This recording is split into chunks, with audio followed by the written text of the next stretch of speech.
Hey guys! So, July has come and it is gone. And it's time for, you guessed it, the wrap up. All right, we have a lot to get into, so let's just dive into it. First up is Icebreaker by Hannah Grace, and I did this as a reread because I have read Icebreaker and Wildfire, but I hadn't read Daydream yet. So I thought it would be a good idea to do a reread before getting into Daydream, just so I have all of the characters fresh in my mind and really get the full experience of that book. Take it in. Take it all in. So if you haven't read Icebreaker, essentially it takes place in like a university setting. So all of them are students. And we have Anastasia's character, who is a figure skater. She's part of a pair and she is focused on getting into the Olympics and winning. And then we have, the hockey team, and we have the captain of the hockey team who's just like trying to get through this year without any issues with the hockey team. Well, something happens with the hockey rink. I'm not going to spoil anything, but something happens to the point where they now have to share their rink, their spaces. So, yeah, it's fun. It's fun. It's a fun read. I'm not going to get too much further into that plot line purely just because if I get a little further in, I don't know when to stop, and I don't want to give you the whole story. So, but this book was good. I really enjoyed the pacing. The pacing is solid. I didn't feel like it dragged in any way, and that can be a real issue, especially because this book isn't like super short. Yeah, it's like 430 pages, just about. Not a short book by any means, and it didn't drag, so that's good. And I really loved the FMC's dynamic with the hockey players because it's not just the captain that she's close with. Yes, he is her love interest, so obviously she's going to spend the most time with him, but she also becomes very close with his teammates, and I love their dynamic. It's so cute.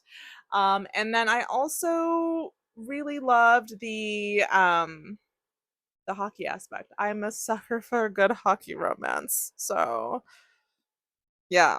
I really enjoyed it, but things that I just didn't really vibe with was the FMC's unwillingness to see what was right in front of her in a negative way, because there's some things that goes down with one of the characters who she's close with, and she just lets this character walk all over her and then just keeps making excuses for him.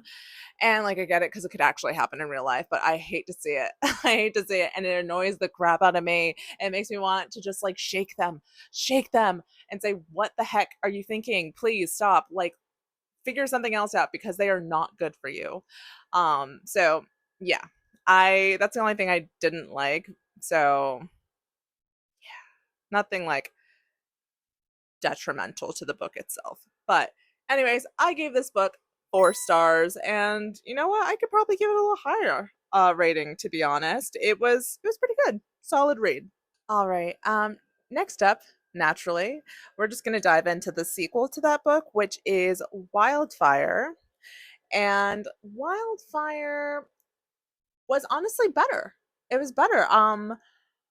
I think I kind of liked it a little less the second, like the when I read it right after Icebreaker the first time. But again, this was a reread, and I was listening to these books, and the audiobook was really good. And audiobooks can really change your perspective on books themselves.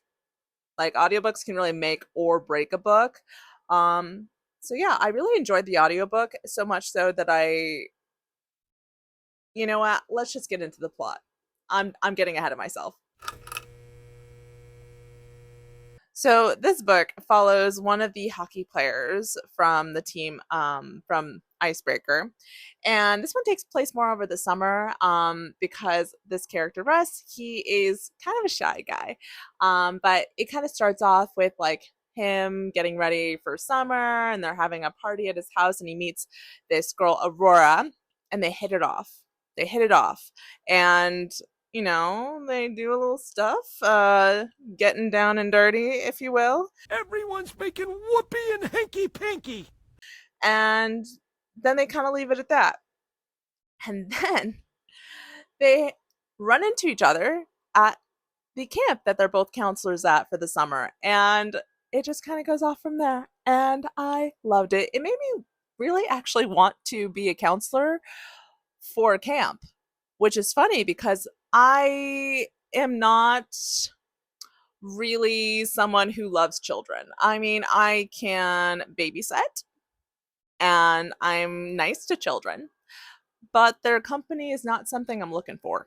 So, yeah, but it really made me want to do it. It just sounded fun and the kids were so cute and the romance of it was like everything I needed. Like there was yearning, there was tension.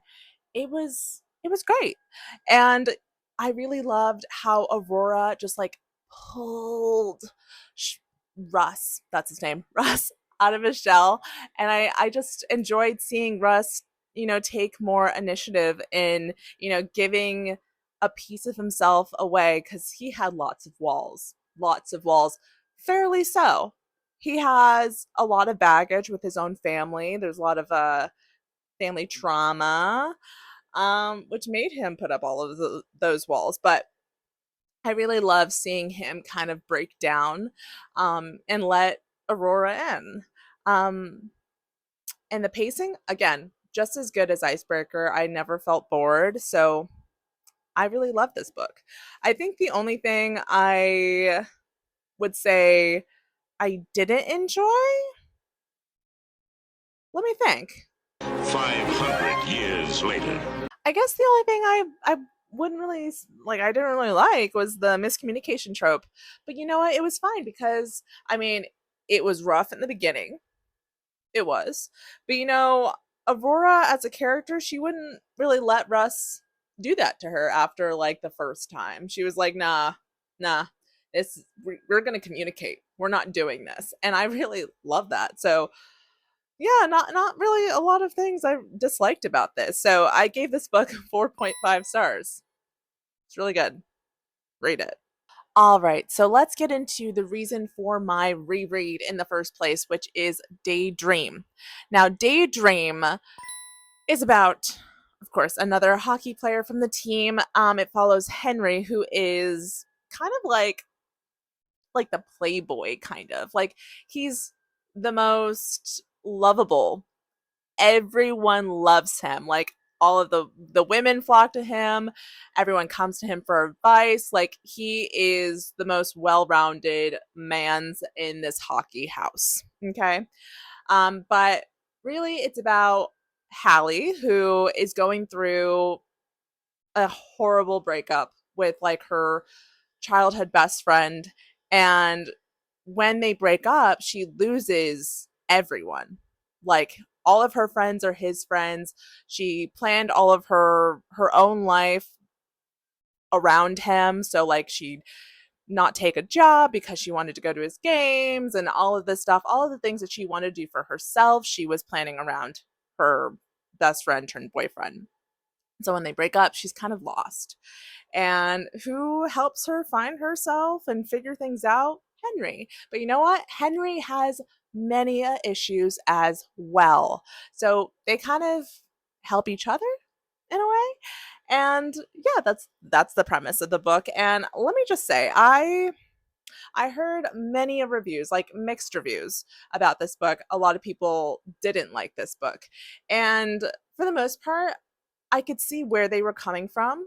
I mean, I still enjoyed this book, absolutely 100%, but it felt a little much. It was a little overwhelming. Henry is he's got a lot of issues. He's most definitely on the spectrum and he most likely has ADHD. He has issues with, certain educational styles of learning and he kind of shuts down if he feels overwhelmed. He doesn't sign up to certain things or ask for help it's just really hard for him to do those things. And that's, it is what it is. But then you add Hallie.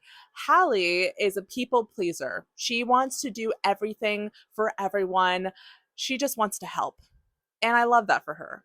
But the problem with this book, I think, is because there's so much with them, like they have so much individual issues with their own things.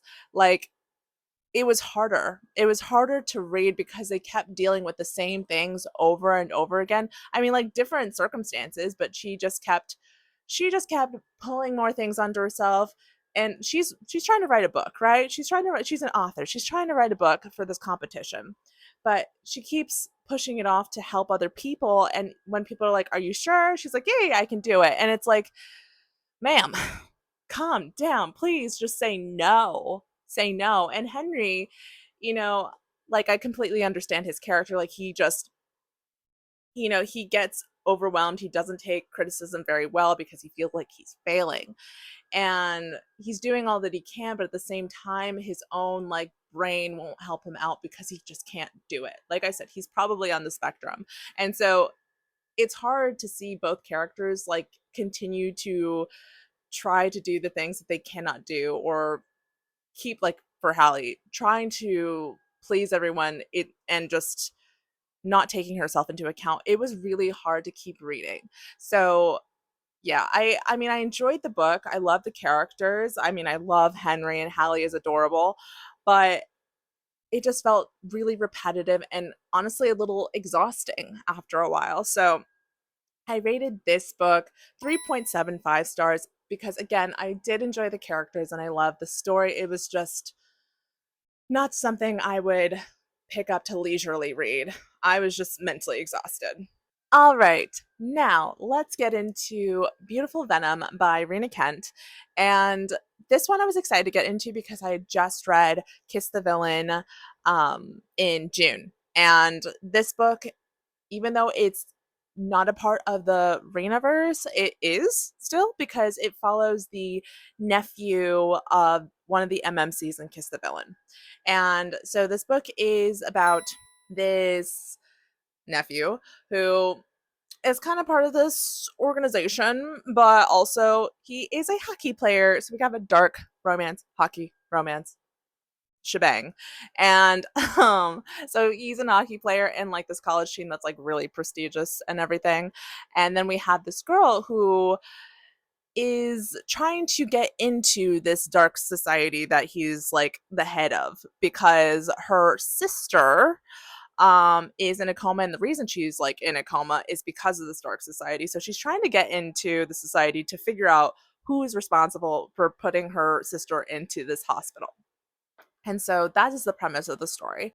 What I really loved about this book is the plotting.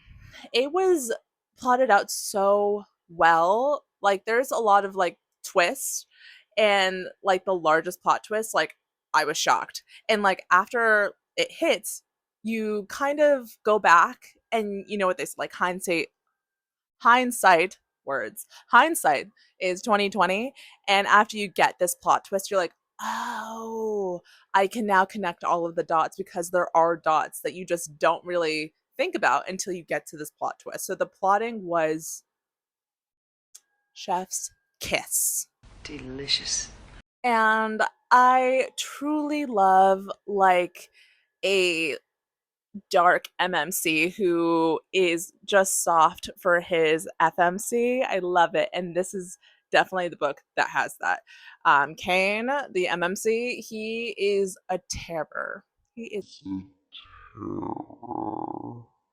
and he's honestly one of the worst people ever. But when it comes to Dahlia, the FMC, like, of course, at first he's like really mean, but after he gets like soft on her, he's really soft on her, and I love it. I love it. It was so sweet.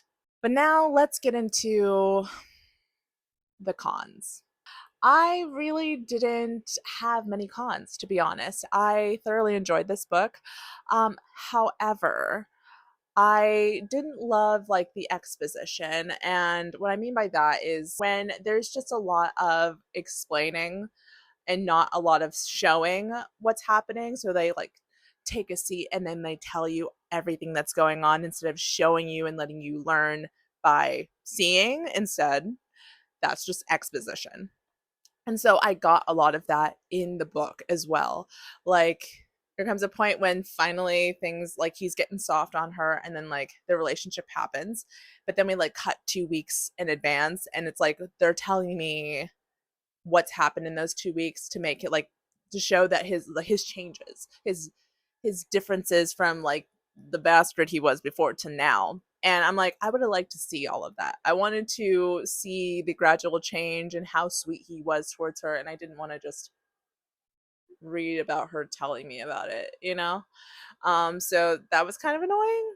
But yeah, that was mostly it. I probably would have liked to see Dahlia maybe fight against her newfound kinks a little more.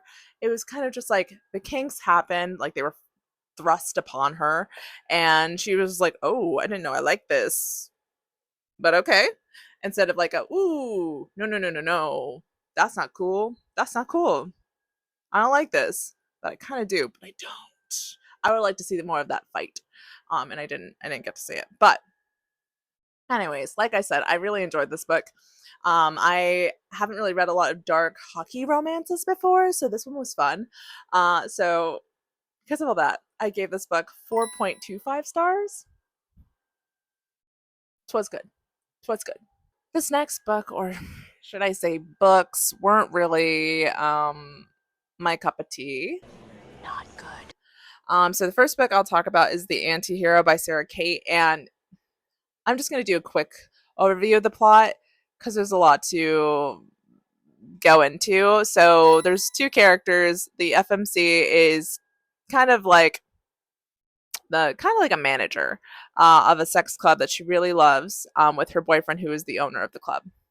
And then there is the MMC who is the like a very uh very famous pastor's son. He's the eldest of four, and he's basically idolized his father for most of his life for his aspirations, not really for like his personality.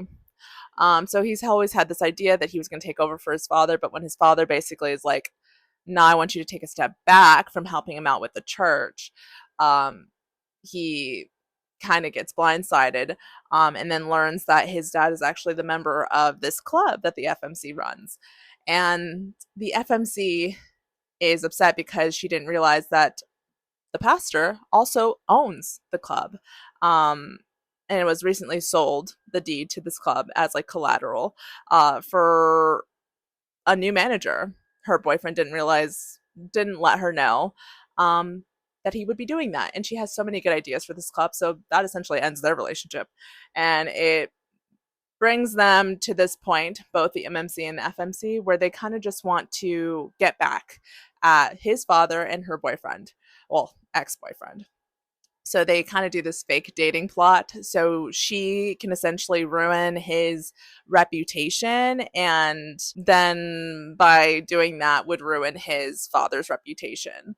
And then she knows that her boyfriend would hate seeing her with someone else. So that's a revenge plot. Um and yeah, that's the story, and I got to say I mean, there was a lot of things that I didn't like about this book. None of the characters were well developed, and they were all very shallow. They were all very shallow characters. I didn't feel any chemistry between the FMC and the MMC, and there was just some things that just flat out was so far fetched that I was like, what am I reading? Like the there's a point when the MMC gets like beaten, and he's like got essentially like bruised or broken ribs, and the FMC is like taking care of him, and then somehow that constitutes them having rough sex. And I was like, but your ribs, dude. Like, he doesn't even say anything, doesn't complain about the pain, nothing. I was like, your ribs though. I was like, that doesn't even make any sense. Make it make sense.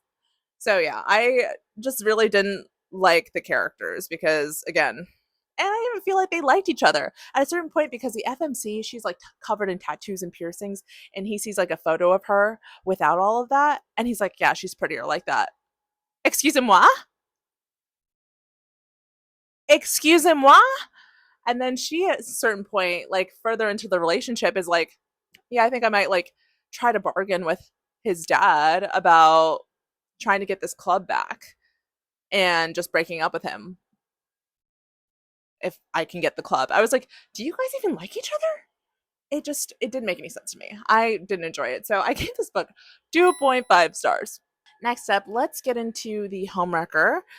So this is the second book in the series. It follows a one of the other brothers in the family, and he's basically been like a goody two shoes. Like he's followed the line straight away. Like he fell in love, got married, had a kid, and yeah, he's just living his, you know, his life as a family man. But there's been something missing since him and his wife have been struggling to conceive a second child. So it's really put a stressor on their marriage, and they kind of just they're struggling. They're struggling to get through it.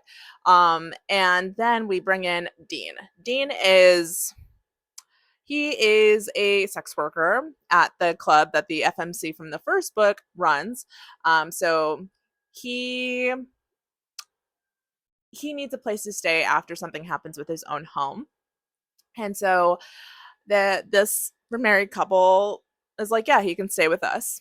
That's fine. We have like a little ensuite above the garage, so that's where he can stay. And basically, Dean just becomes a part of their couple, and it makes a throuple. I don't like a cheating trope.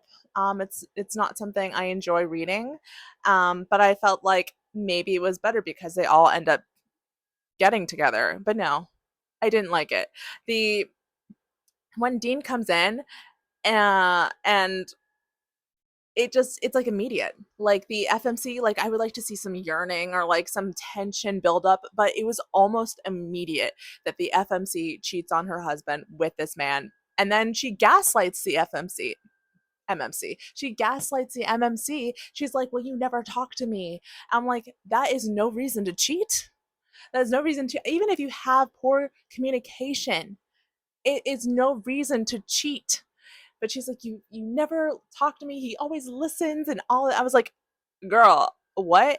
But like initially she just lies to him. She's like, because he confronts her about it. And she's like, no. And then when she does finally say, she's like, yeah, well, you never talk to me. And I'm like, I don't like you. I don't like you. And then when, the I keep saying FMC, MMC, he deals with it. And he basically has a bisexual awakening, and he fools around with Dean as well. After it happens, he feels really remorseful, whatever, and he immediately talks to the FMC about it. And she's like so offended. She's so offended. She's like, how dare you? How dare you?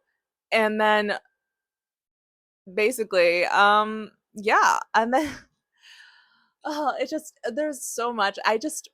I think it would have been better if maybe the FMC was more likable. There was more tension. It didn't feel very insta lusty. Yeah, it like the chemistry between the characters. I felt it more with the MMCs more than the FMC with the MMCs. And there's a lot of flashbacks in this book, and it didn't make me like the FMC anymore. Like I actually kind of despised her more with each flashback that was happening because she's a cheater. She cheats on on her boyfriend at the time to get with her now husband. And I'm just like, why is there so much cheating? I don't like it.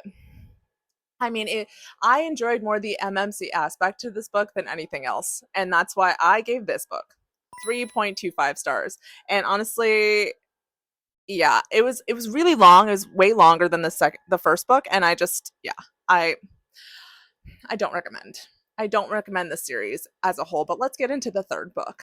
Now, the third book is The Heartbreaker, and this one I already had low hopes with the first two. The first two, yeah, I didn't really enjoy it. So the this one I was like, all right, my standards were pretty low at this point.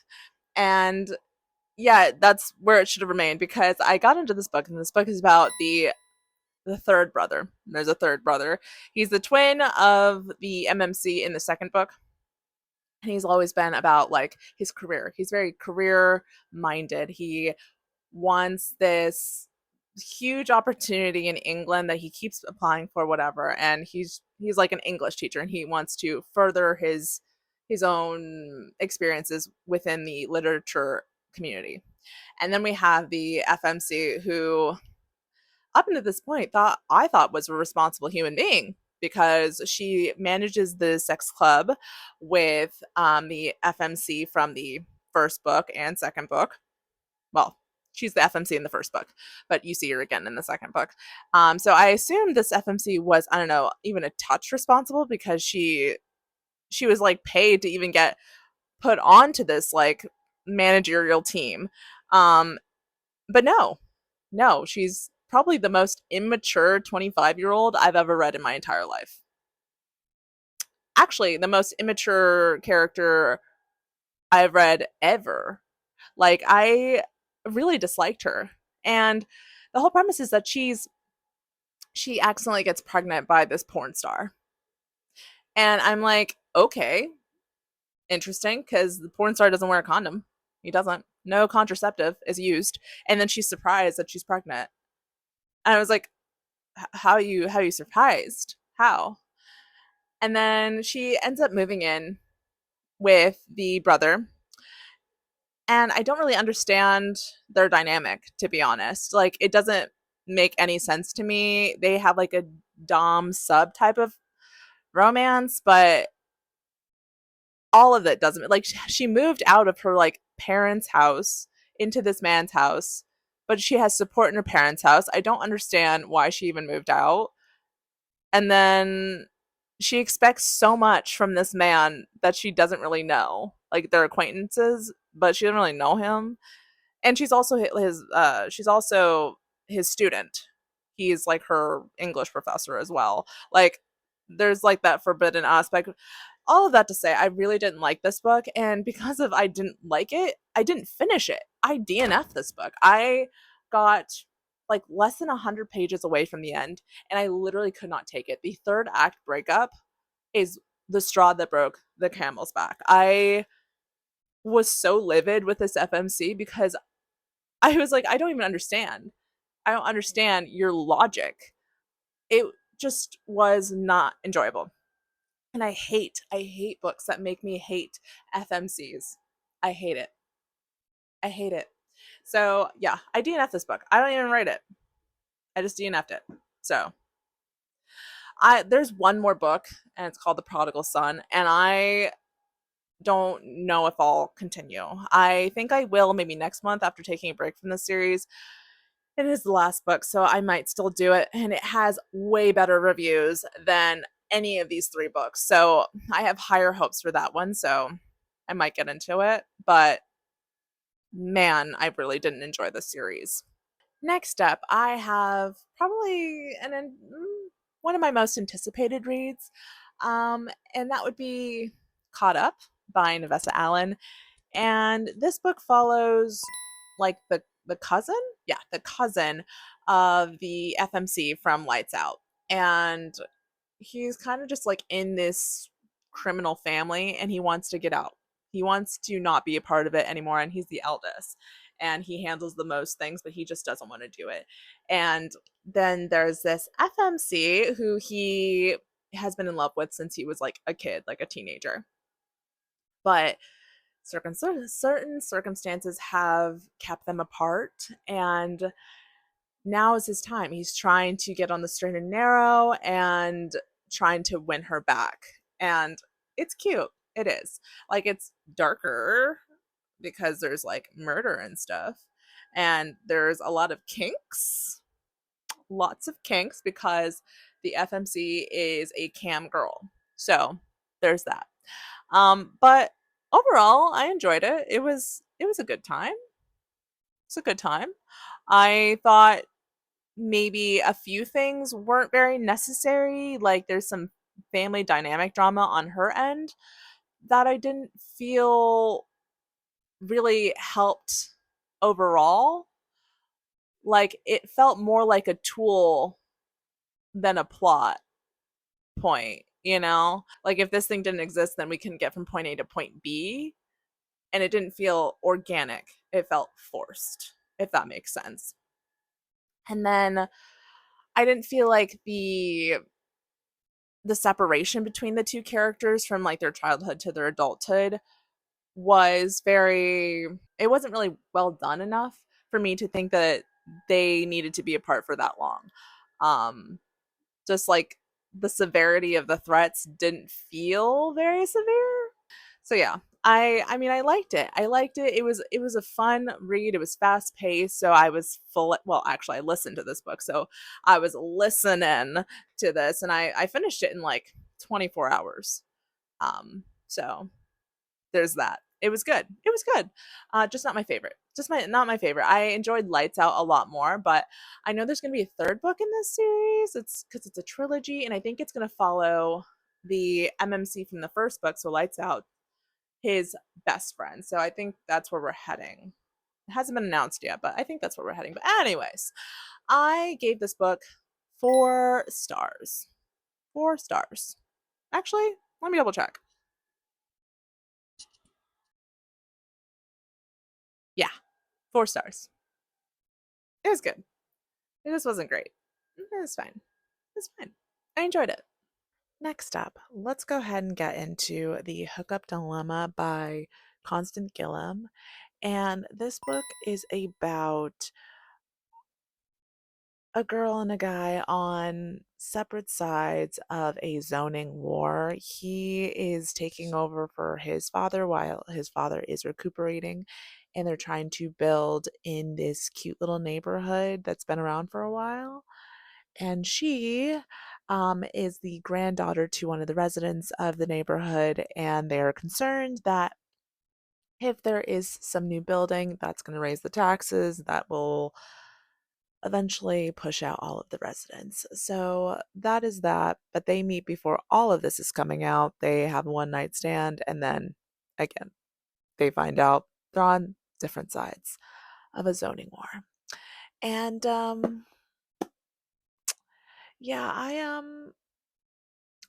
I wish I loved this. I do. I wish I enjoyed it more than I did. There is not a lot of depth for the characters. Both of them are very physically focused, so their mind always wanders to the physical instead of something emotional. Um, and it wasn't a great time. It wasn't a great time. I would have liked to see more emotional depth for the relationship to constitute them using love when they were in love. It kind of came out of nowhere. Not only that, the subplots. There's a good few subplots. The FMC's sister is, spoiler alert, getting cheated on by her husband, and her mom is being courted by the reverend of the church that they go to. Those are the small subplots that are happening, but they are not used very well. They're kind of offhandedly said, and it doesn't really help with the plot. A lot of the plot has to do with the zoning, which I get, but I feel like they've spent too much on the zoning issues and not enough on building the relationship between the two characters. So I felt like there wasn't a lot of chemistry between the FMC and the MMC. And not only that, things just kind of puttered along to the point where I was, 30, 20, 10 pages away from finishing the book, and I had a hard time finishing it because I was like, I don't even care anymore. I'm bored. So for all of those reasons, I gave this book 3.25 stars. Next up, I have Catch the Sun by Jennifer Hartman. I was about to say a different name, different Jennifer, but Jennifer Hartman. And premise. Let's get into the premise of the book. So the premise is we have a girl who has just dealt with her best friend slash brother being convicted of murder.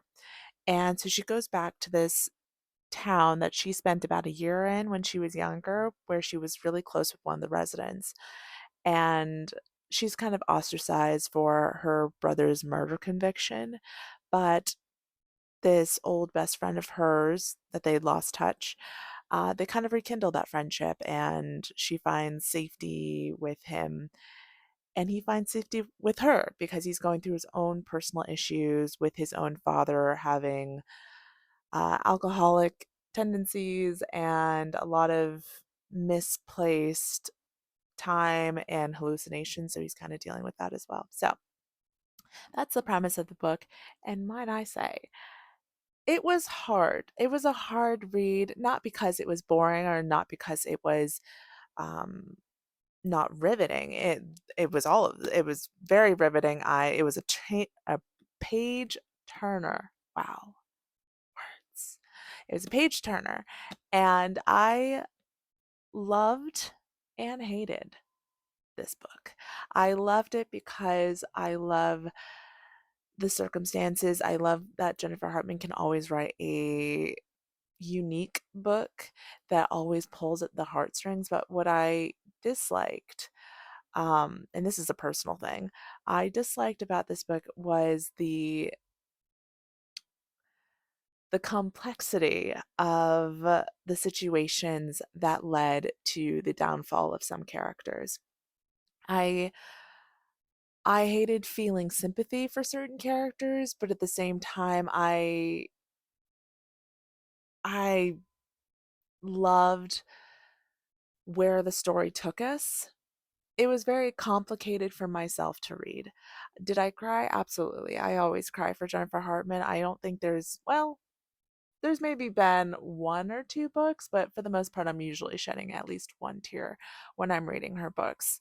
But I really loved the premise.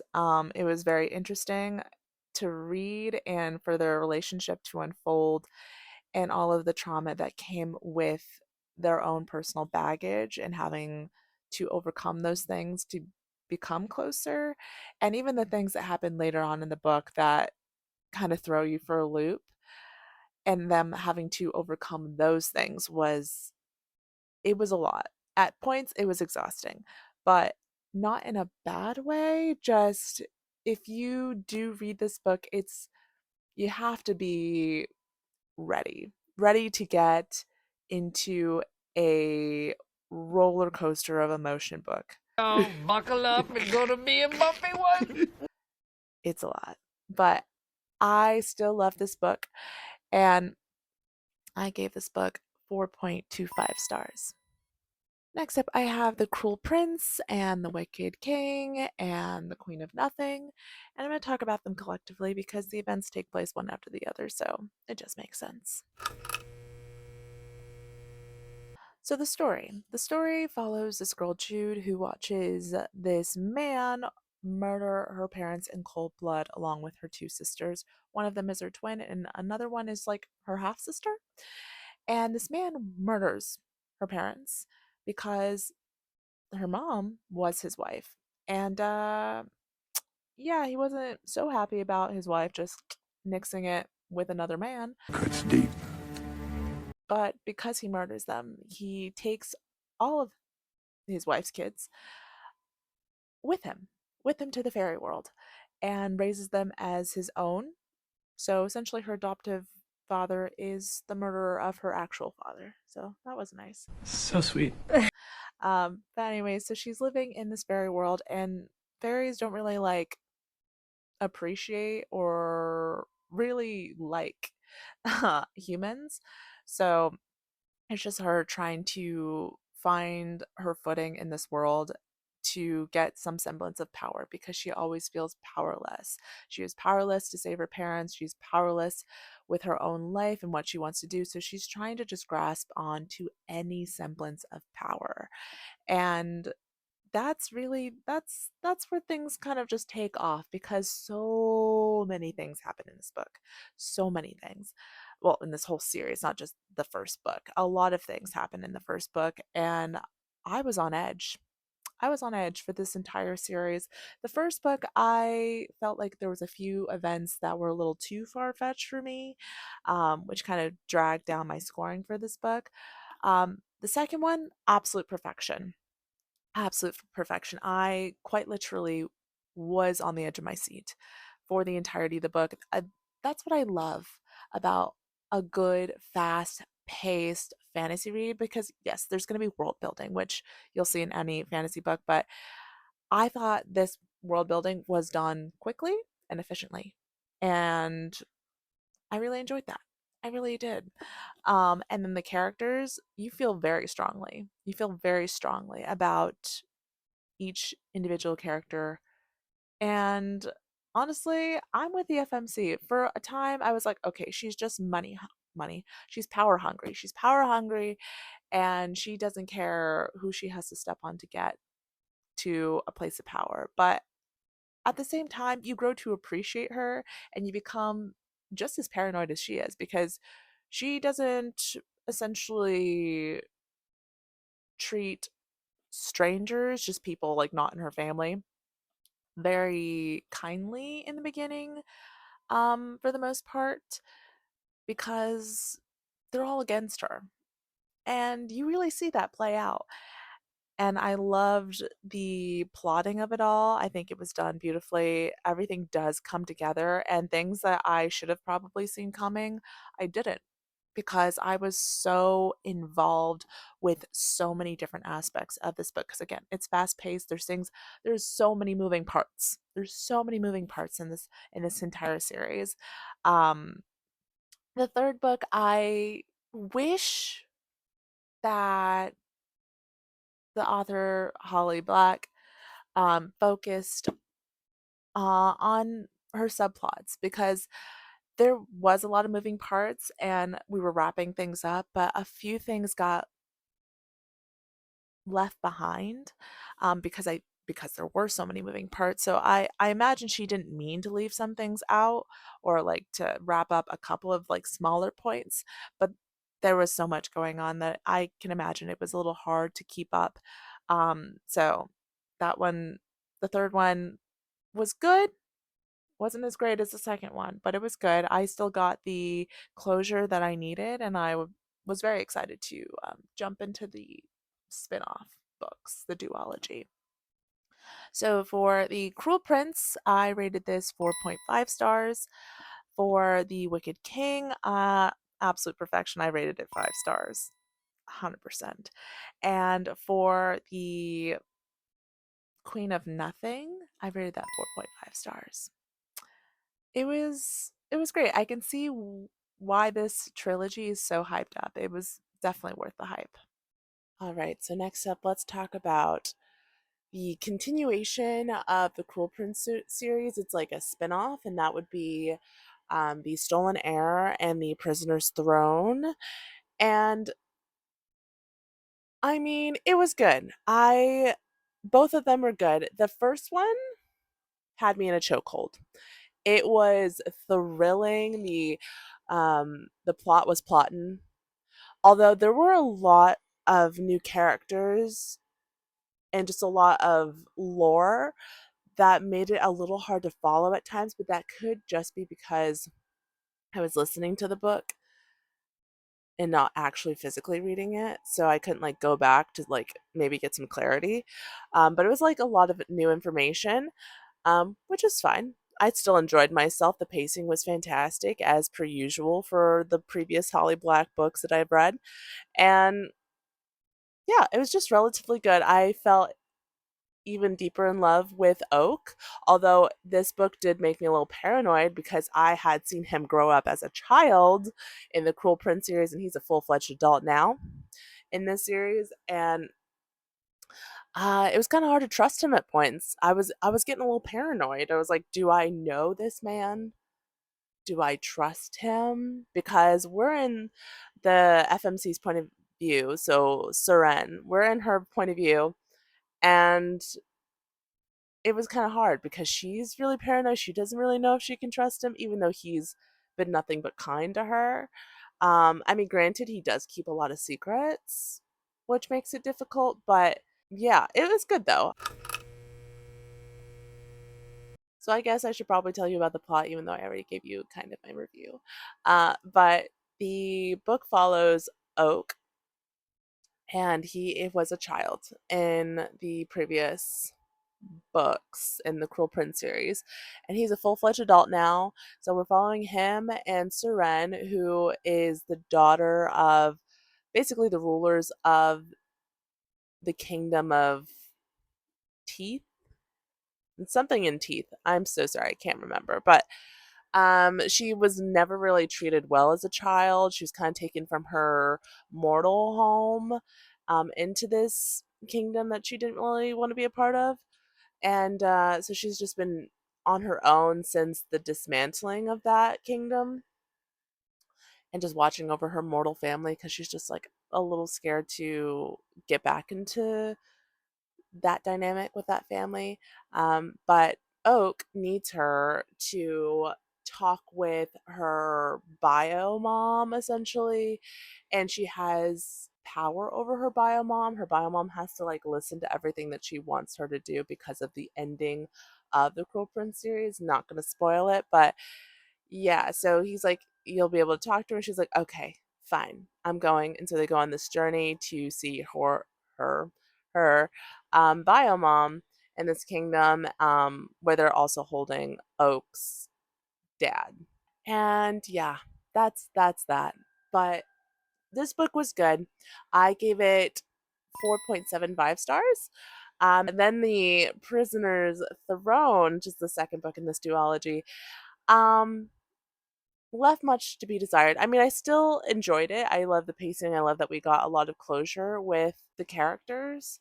But we even brought back some of the like the characters from the Cruel Prince series, which I love seeing them, but even their stories didn't feel completed.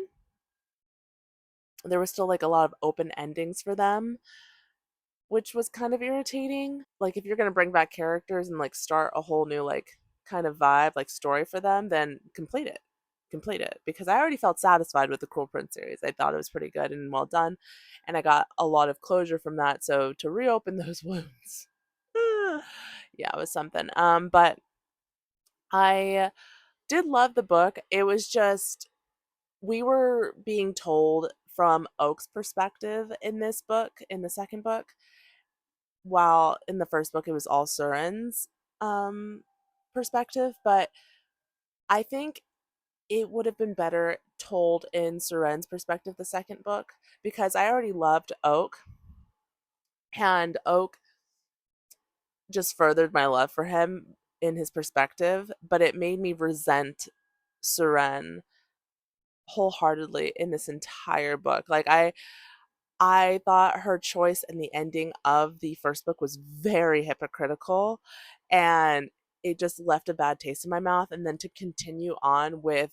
the hypocrisy of it all and just the way she handled all situations, I wasn't a fan of her, and it made rooting for her very difficult. So I was always on Oak's side, and that's fine, but I think it being told from her perspective would have helped me like her, but no. I mean, the pacing was still good. One thing I do have a big pet peeve on is when characters' names, like multiple characters' names, are too similar to the point where I'm like getting confused between the two. And like I said, the Stolen Air book had a lot of information that I was trying to absorb, making the book kind of hard to follow. Well, and that makes it 10 times more difficult when the book has a couple of characters with similar names. There's like two like hag witches, one from like the first book. That would be Grima Mog. I'm pretty sure that's her name, Grima Mog. And the one of the main characters in this book is Mogdana, and they both show up in this book, and I completely kept getting confused between the two. And that's, yeah, biggest pet peeve. If you're gonna make, funky character names, then please make them very different from each other. That's all I ask, because it's already hard when you start naming characters like Justin and I don't know, James, because they both have J names. Don't ask me, my brain is it's how it works. But it's already hard when it's like normal names, but you bring in fantasy names and it's like impossible.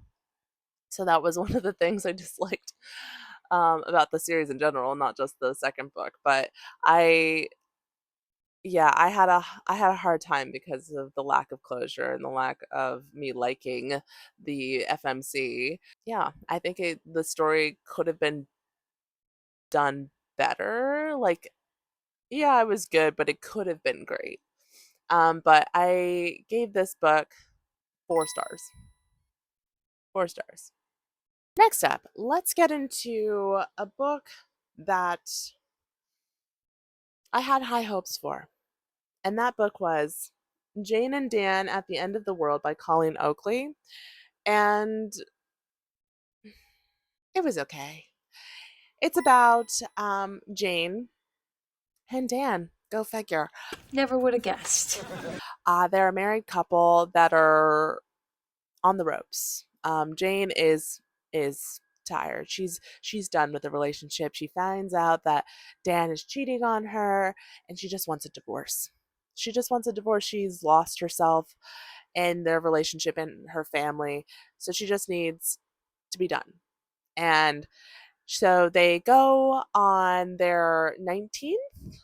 It was unclear. It was like 19th or 20th um, anniversary, and she decides that's where she's going to tell him she wants a divorce at this really fancy schmancy dinner for their anniversary. And so she does at dinner, but lo and behold, a group of activists come in and take over the restaurant, and so she has to like figure out what's going on, because the events that happen also align up with the events of her book that she's written that no one has really read because she's kind of like a failed author. I wouldn't say failed. She published it, but it just didn't sell as many copies as she'd wanted it to sell. So barely any. But writing is half the battle, and getting it published is great. That's a reward on its own. But yeah, not really a bestseller, but she knows her book. And so it's really strange that things are lining up just like her book. So she's trying to figure out with her husband how to stop things from the ending, because she know it ends not too greatly. So yeah, that's the plot of the book, and it's fine. I think it would have been so much better if things were a lot more intense. There, for something like taking over a restaurant, you would think that things would be happening to the point where you're like, "Oh my gosh, I'm at the end of my seat, like the edge of my seat." It's a takeover. Things are supposed to be intense, but I in no way shape or form ever felt like I needed to finish. Like I was like, "All right." Like we kept having like flashbacks or memories of things that just didn't really matter for the events that were happening currently, i.e., the restaurant that was being taken over. Not only that, I disliked all of the characters. Like, it's one thing you to like not like one or two. I hated all of them. I mean, hate is a strong word. I did definitely hate Jane's character and the daughter's character. Um, Dan was just okay. He was fine. He was keeping secrets, but the secrets that he was keeping was just stupid. And I was like, like I understood why he kept the secret, because he just it was a vulnerable secret for him, but still it was stupid. It was stupid. I didn't like it. I didn't like it. It was just for a thriller. I didn't feel very thrilled at all. I was bored a majority of the time, and in fact, if I didn't listen to this book, I probably wouldn't have gotten through it. I mean, the premise was good, and I did get closure, so there's that. But would I read this again? Absolutely not. I wish I didn't read the first time, to be honest. But I rated this book 3.25 stars, and honestly, I probably should rate it a little lower than that because, yeah, I was not having a good time. All right, next up, let's get into a book that was surprising. And that book is Aftertaste by Daria Lavelle. And this one, this book is about a man who has, well, he's grown up and he's gotten this, I guess, superpower of being able to taste meals of the dead. So what I mean by that is he can sense like certain flavors and recipes of meals from people who have died.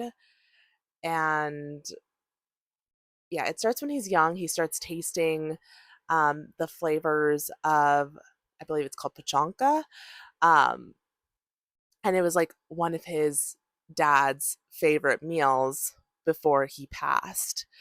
And so he grows up with this constant barrage of flavors and just meals that he's tasting from just people around him that have died. So like just in the afterlife, he just senses them. And it's an interesting story. I enjoyed it immensely. There is a romance subplot in here that's pretty good, but it was very unexpected. I This the way this book is ooh, what's the word? Just written in general, the way it's organized, like the chapters and everything. It's interesting and I like the way that it is done, the way it is written. At points it does feel a little overindulgent with how the author is writing all of like the ingredients for certain things, like the recipes that these like he's talking about certain ingredients and I'm like, okay, I get it. Like I understand. But it can be full paragraphs of just like straight up ingredients. And I was like, that's a lot. But I guess it pulls into or it puts you into the perspective of someone who loves cooking and is a chef, because that's what he becomes. He's a chef. He likes to cook for people to get some type of closure with the meals that he makes, because it's not just a meal for the dead, it's for the living. They get to share like one final meal where they get closure for their person that they're missing, that they've just lost. And it's definitely about grief and loss and letting go, but it's honestly a lot more than that. And I really enjoyed um this aspect. I've never heard of this type of clairvoyance, and it was fun. It was fun until it wasn't, because I bawled my eyes out. I was not expecting the way that this book would end, and it really hit me where it hurt. It really did. It really did. But there was a lot of intensity and trauma. I was at the edge of my seat, especially towards the end, because things were going. And that's one thing I do have to say, that this book wasn't slow, it wasn't fast, but it was like a good, I feel like Goldilocks just right moment, because the pacing was pretty good. It had me still flipping pages because I was still interested to see where the story was going to go. Again, I didn't expect it to go that way, but it was still really, really good. And I think this is going to be one book that I probably won't reread for a while, just because the emotional trauma of it all. It was an emotional roller coaster. And these characters, I fell in love with them. I fell in love with all of the characters, all of them. They're so good. They're so good. Yeah, I mean, you get angry, but I think that's, pretty impressive for an author to be able to invoke such feelings into their readers, with just words. But I love this. This book, I literally had to just like stare at a wall and just sob after finishing it, but worth it. Worth it. Again, won't be coming back to it for a while, but still worth it. So I gave this book 4.5 stars. It was good. All right, let's get into a novella that I read, and that is The Prince of the Arena. It is basically like a prequel story of two of the princes from the Beast of the Briar series, and it's just kind of like how they met, and that is basically the plot of the book. Again, this is a novella, so it's less than 200 pages, and it was good. It was good. I was very frustrated because of the miscommunication trope that was used. And if you know me, you know I hate that trope with the very bones of my being. But overall, it was good. I think it helped me understand their relationship. Because in the Beast of the Briar series, like you know that they're fooling around, but you don't really quite understand the extent of their feelings. I mean, maybe in like the fourth book, the ending of the fourth book, you kind of grasp how much maybe Farron cares for Dayton. But that's the fourth book. So like, I don't know. I think I really like this because I kind of now understand how the relationship is and their words, the dynamics of their relationship and the depth of their feelings for both sides. And I think it'll be even better going into the fifth book when it releases next year, now that I know what that relationship is like. And I think it also made me understand Farron's character a lot more because Farron, he's a sweet boy. He's a sweet boy. And I love him dearly. Um, and I never really understood how the whole like how he got into a relationship with Dayton, because of their personalities. But now I can see. I can see. I can see. I can see clearly now the rain has gone. But it was fun. It was fun to see also some cameos from like the other princes as well. And to see Dayton's like family members in real time, which you probably wouldn't know if you haven't read the Beast of the Briar series. But I do suggest if you do want to read the Beast of the Briar series in order to get a deeper understanding of Farron and Dayton and the relationship, I do suggest reading this book before you get into the Beast of the Briar series just to fully understand them. I mean, you can always read it after the Beast of the Briar series and it's like a light bulb moment for you.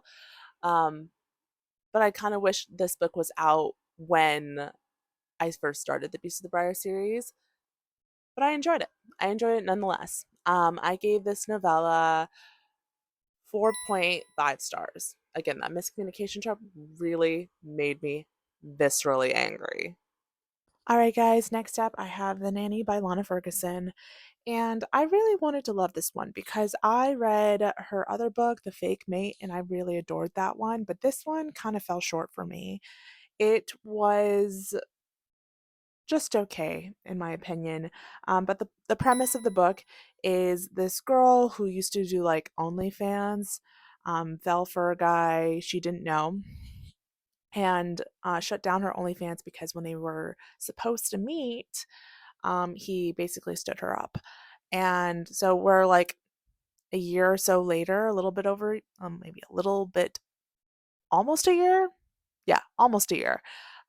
She is really needing money and she sees this nannying position. She applies, she gets the job, and she loves the kid. She loves the guy. The guy's super nice. And then she comes to find out that this is the guy who stirred her up, that she fell for through OnlyFans. And yeah, that's the premise of the book. You think there'd be a lot more tension? There really wasn't. And for their dynamic, there would be like like higher stakes, but nothing really felt dire in any way. I kind of felt bored a lot of the book. Everything really lulled, and there was a lot of information I don't think I really needed. I just kind of feel like this book was a little too long. And plus, there's a third act breakup in here, which didn't really make sense to me, nor did the resolution of that third act breakup make sense to me.